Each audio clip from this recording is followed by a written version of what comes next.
In 2002, Ronaldo walked into the World Cup final with huge pressure on him.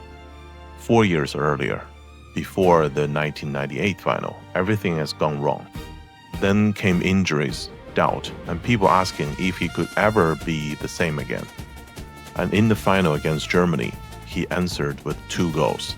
Not 1, 2. He didn't just win Brazil the World Cup. He gave football one of his greatest comeback stories ever. Wait, this feels like a scripted movie. So here is the real question for World Cup 2026. Can this new Brazil team finally win the 6th star and end a 24-year wait? Brazil's World Cup history is huge. They played in every single World Cup ever, and 2026 would be their 23rd. They've won it 5 times, more than anyone else. But here's the twist.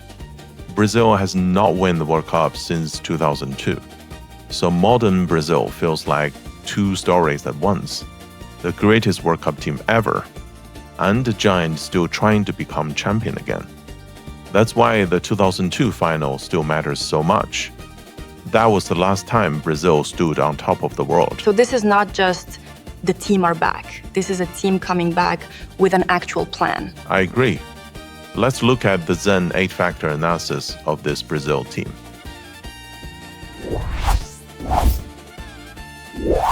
Up front, Brazil is packed with talent, but that also means some tough choices. Vinicius Jr. is the big star. He's fast, dangerous, and can change a game in one run. And then there's Estevão. He's a teenager, but people are already excited because he brings flair, surprise, and real skill. Matheus Cunha has become a coach's favorite in the middle. He works hard, presses defenders, and helps open space for the wide players. João Pedro gives Brazil something different. He's stronger, taller, and more of a classic striker. And then there's the big problem, Rodrigo's knee injury. That hurts Brazil. I didn't know that. Yes, but it also opens the door for someone else to become the new star.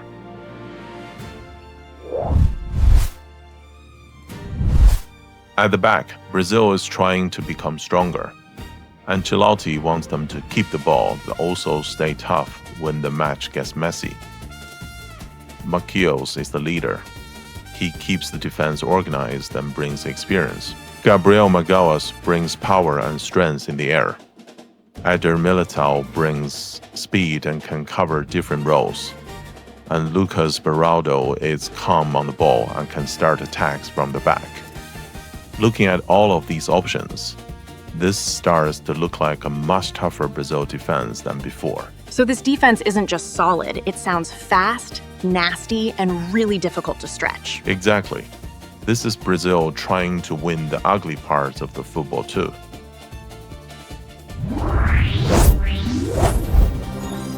In goal, Brazil is spoiled. Alisson is still the number 1. He brings calm, experience, and top-level saves. But if Brazil wants a different style, Ederson is right there too. And with the ball at his feet, Ederson is one of the best in the world. So even their goalkeeper changes how the whole team can play. Exactly. For Brazil, even the goalkeeper conversation is about how to control the game.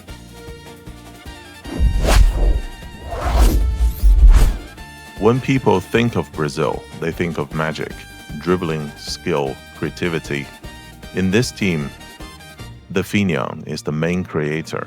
He scored the most goals for Brazil in qualifying, and he became the player the team turned to when they needed something special. But here's the twist. This Brazil team may not have as much creativity in the middle as people expect. The creative players are still there, but many of them now play on the wings or higher up in the field, not in the center like the old Brazil team.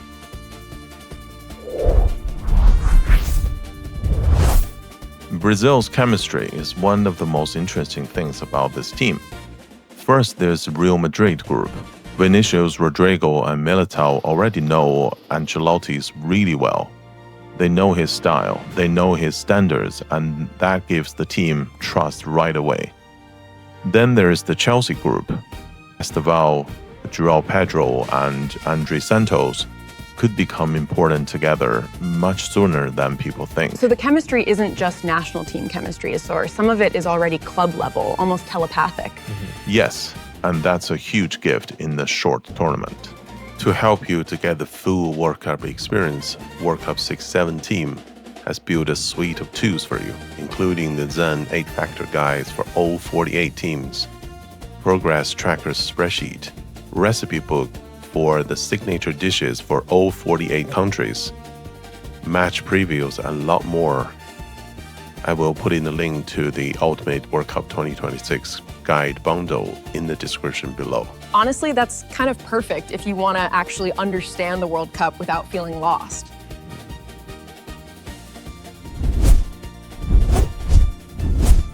Brazil has been given a pretty friendly travel path.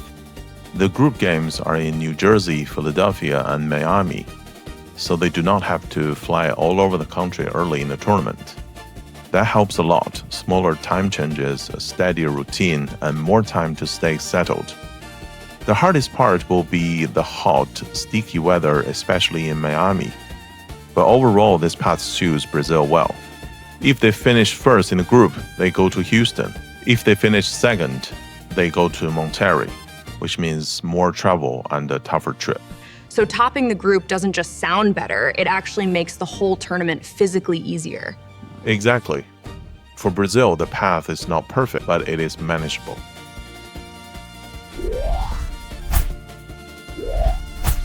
One big change in Ancelotti's Brazil is this. They're stronger in the air. With Gabriel Magawa, Bremer, and Militao, this team is much harder to beat with headers than some older Brazil teams were. And that matters a lot because in knockout football, one corner or one header can change everything. So one of the old fears, the team getting outplayed in the air, is much less true now. Yeah. I agree. This team has tried to close the old gaps.